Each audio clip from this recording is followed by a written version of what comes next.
بسم اللہ الرحمن الرحیم۔ مسجد نبوی صلی اللہ علیہ وآلہ وسلم کے متعلق چند معلومات۔ مسجد نبوی صلی اللہ علیہ وآلہ وسلم کی معلومات بتانے سے پہلے آپ سے التماس ہے کہ جن لوگوں نے ابھی تک میرا یوٹیوب اسلامی وائز چینل سبسکرائب نہیں کیا ہے ان سے گزارش ہے کہ وہ میرے اسلامی وائز یوٹیوب چینل کو سبسکرائب اور لائک کریں، شکریہ۔ مسجد الحرام کے بعد دنیا کی سب سے اہم مسجد مسجد نبوی صلی اللہ علیہ وآلہ وسلم ہے۔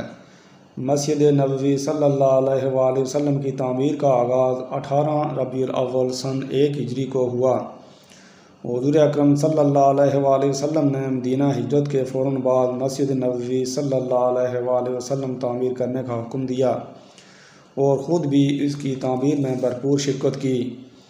مسجد نبوی صلی اللہ علیہ وآلہ وسلم جس جگہ قائم کی گئی وہ 2 یتیم بچوں کی زمین تھی۔ ورثہ اور سرپرست اسے ہدیہ کرنے پر باضد تھے اور اس بات کو اپنے لیے بڑا اعزاز سمجھتے تھے کہ ان کی زمین شرف قبولیت پا کر مدینہ منورہ کی پہلی مسجد بنانے کے لیے استعمال ہو جائے، مگر نبی کریم صلی اللہ علیہ وآلہ وسلم نے بلا معاوضہ وہ زمین قبول کرنے سے انکار کر دیا۔ 10 دینار قیمت طے پائی اور آپ صلی اللہ علیہ وآلہ وسلم نے حضرت ابوبکر صدیق رضی اللہ تعالیٰ عنہ کو اس کی ادائیگی کرنے کا حکم دیا اور جس جگہ پر مسجد اور مدرسے کی تعمیر کا فیصلہ ہوا پتھروں کو غارے کے ساتھ چن دیا گیا۔ کھجور کی ٹہنیوں اور تنے چھت کے لیے استعمال ہوئے۔ اس طرح سادگی اور وقار کے ساتھ مسجد کا کام مکمل ہوا۔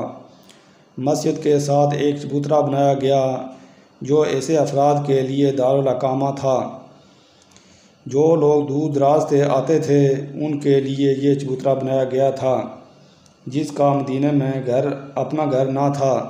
سب سے پہلے نبی کریم صلی اللہ علیہ وآلہ وسلم نے مسجد نبوی صلی اللہ علیہ وآلہ وسلم کی توسیع فرمائی اور مسجد کا رقبہ 1050 مربع میٹر سے بڑھا کر 2500 مربع میٹر کر دیا گیا، جبکہ بعد میں کئی مسلم حکمرانوں نے اس میں توسیع اور آرائش کا کام کیا۔